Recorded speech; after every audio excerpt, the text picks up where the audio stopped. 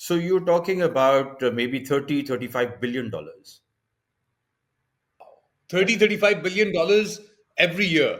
Like let's say 25-30 billion dollars. 25-30 billion dollars every year. Now this is,